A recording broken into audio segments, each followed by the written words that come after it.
아침 목소에 오신 여러분들을 환영하고 축복합니다. 하나님께서 새로운 날을 허락하셨는데요. 새로운 날을 걸면 새로운 은혜로 오늘 하루 우리 인생을 지켜주시 믿습니다.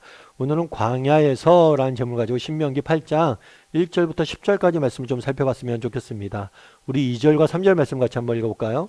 내 하나님 여호와께서 이 40년 동안에 내게 광야길을 걷게 하신 것을 기억하라. 이는 너를 낮추시며 너를 시험하사 내 마음이 어떠한지 그 명령을 지키는지 지키지 않는지 알려 하심이라.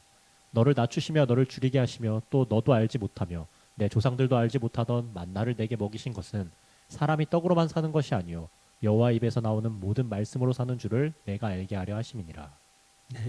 이스라엘 백성들 하나님께서 은혜로 출애굽을 하게 됩니다. 출애굽을 해서 약속의 땅인 가나안 땅으로 가게 되죠. 그런데 이스라엘 백성들이 가네스 바네아에서 정탐꾼을 보내게 됩니다. 가나안 땅으로 올라가라고 그러는데 그 말씀에 순종하지 않고 여기서 정탐꾼을 보내죠. 그런 다음에 이 정탐꾼의 복을 받고 불순종을 하게 됩니다.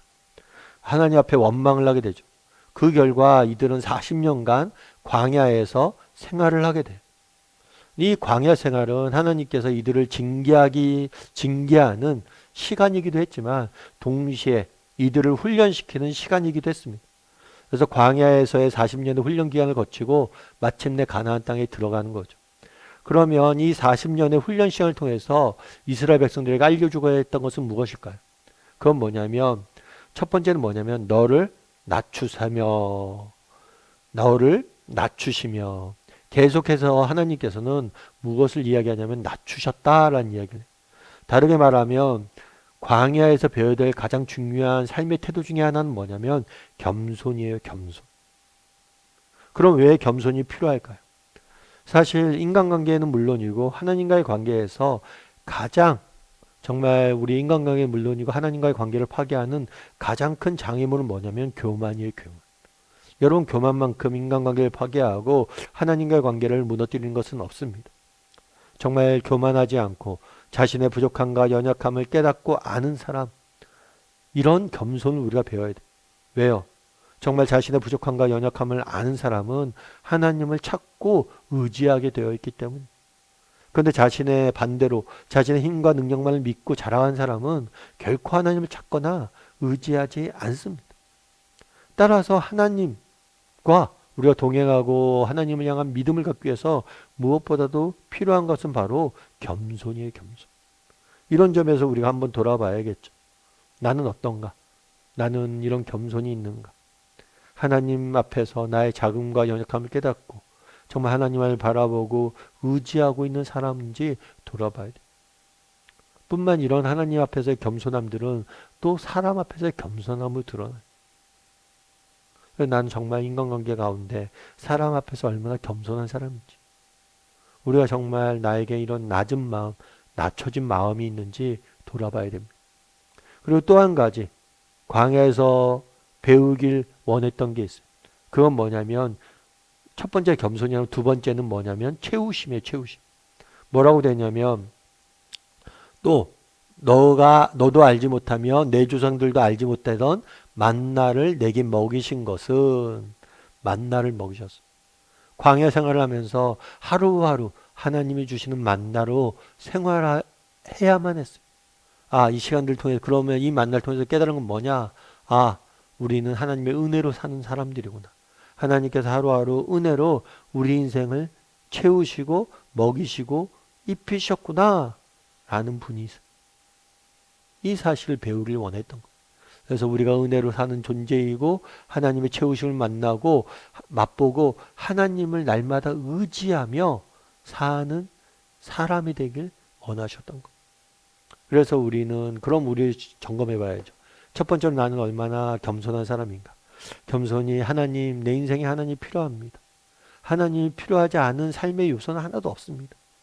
가정생활, 직장생활, 내 삶의 모든 순간에 연애 생활에도 하나님 당신이 필요합니다. 라고 고백하는 사람이지. 또 하나님 당신을 믿습니다. 오늘의 만나로 매일매일 우리의 필요를 아시고 채우실 분이심을 믿습니다. 저는 하나님만을 의지하겠습니다. 하나님께 맡기겠습니다.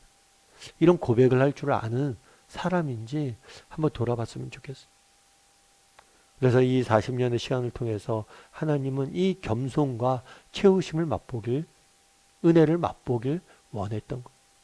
여러분, 킨츠 크로이라는 게 있어요.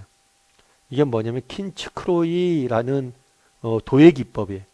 이 도예 기법은 금꿰매기라고라도 알려져 있습니다.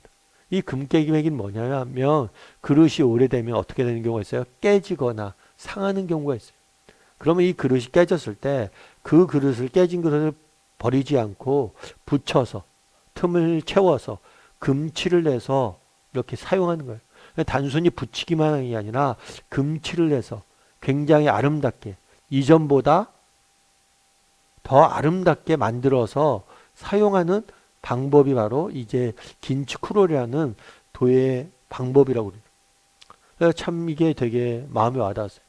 특별히 이 방법이 많은 사람들이 좋아하는 이유는 뭐냐면 상처를 숨기지 않고 오히려 드러낸다는 것.